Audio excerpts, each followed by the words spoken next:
আসসালামু আলাইকুম বন্ধুরা, সবাই কেমন আছো? আশা করি সবাই ভালো আছো। আজকে আমি কাটি কচুর একটা তরকারি বানাবো। তো আমি তার জন্য কী কী নিচ্ছি আপনাদের আমি বলে দিচ্ছি। প্রথমে আমি কাটি কচুগুলো ভালোভাবে কেটে কুটে ধুয়ে দেয় পরিষ্কার করে নেবো। আর এখানটায় মশলা রেডি করে নিয়েছি। আদা নিয়েছি 3টে, গ্রিন লঙ্কা, তারপরে পেঁয়াজ, জিরে, সর্ষে, গোলমরিচ ভালোভাবে সব কিছু একসঙ্গে বেটে নেব সুন্দর করে। দেখুন সুন্দর করে বেটে নিয়েছি। এখানটায় আমি সর্ষে তেল দিয়ে দিচ্ছি, আর এখানটায় আমি সর্ষের ফোড়ন দেবো সুন্দরভাবে। সর্ষে তেলটা আমার গরম হয়ে গেলে ভালো করে আমি সর্ষের ফোড়নটা দিয়ে দিচ্ছি। চিট চিট চিট চিট চিট চিট আওয়াজ আসছে সুন্দরভাবে। তো আমি এখানটা মশলাগুলো সব একে একে দিয়ে দিচ্ছি, যে মশলাগুলো আমি বেটে রেখেছি সুন্দরভাবে। তো আপনারা প্লিজ কোথাও যাবেন না, আমার সাথে বন্ধুত্ব হয়ে থাকুন, আমি সব বলে দেবো একে একে। তো খুবই ইজি একটা রেসিপি, কিছুই একটা বড় কিছুই নেই। তো আপনারা অতি অবশ্যই একবার ট্রাই করবেন রেসিপিটা। আশা করি সবাই বুঝতে পারবে রেসিপিটা। তো দেখুন আমার মশলাটা আমি ভুনে নিয়েছি 5 মিনিট ধরে। আর আমি প্রত্যেকে লাল লঙ্কার গুঁড়ো, হলুদ গুঁড়ো, আর জিরে গুঁড়ো, আর নুন সব একে একে দিয়ে দেবো। এই বৃষ্টির মধ্যে এইগুলো খাওয়াটাও একটা ভালো একটা প্রোটিন খাওয়া। তো আপনারা অতি অবশ্যই একবার ট্রাই করবেন, খুবই সুন্দর রেসিপি।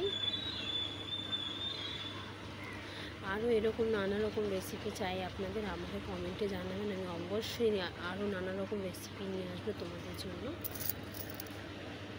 আমার চ্যানেলে যারা নতুন আছে তাদেরকে অসংখ্য ধন্যবাদ জানাচ্ছি।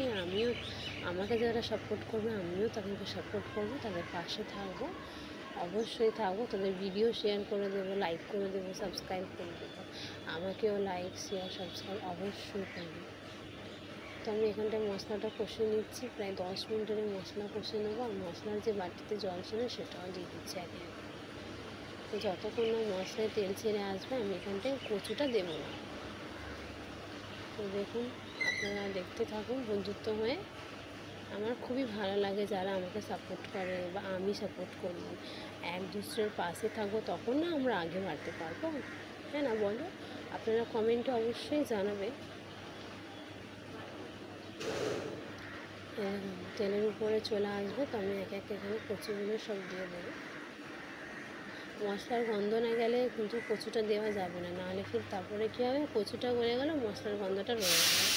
ভালোভাবে মশলাটা কষে নেব সুন্দরভাবে।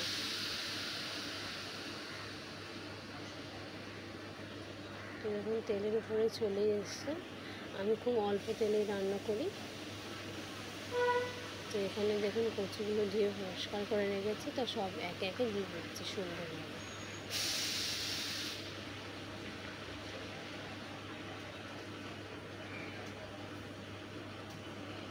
সব কচুগুলো দিয়ে দিলাম, ভালো করে মিক্স করে নেব 5 মিনিট ধরে।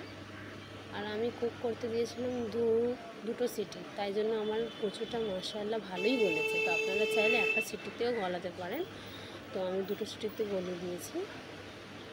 আমার কচু খেতে খুব ভালো লাগে। আর কার কার ভালো লাগে কমেন্টে জানাবেন অবশ্যই। আশা করি সবাইকে আমার এই রেসিপি খুবই ভালো লেগেছে। আর আপনারা অবশ্যই একবার ট্রাই করবেন, আর আমাকে কমেন্টে জানাবেন কেমন হয়েছে তরকারিটা।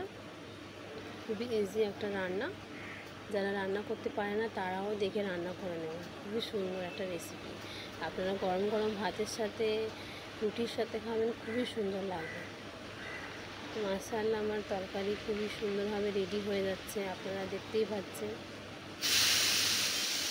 তো দেখুন আমি এখানটা এবারে কুকারে ঢাকনাটা দিয়ে দেবো।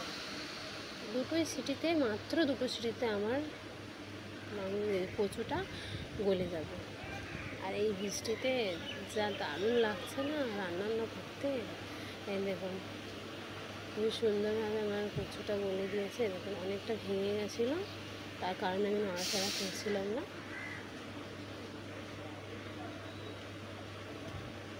দেখুন সবাইকে থ্যাংক ইউ সো মাচ, অসংখ্য ধন্যবাদ জানাচ্ছি। আজকের জন্য এইটুকুনি ভিডিও রইলো তোমাদের। টাটা।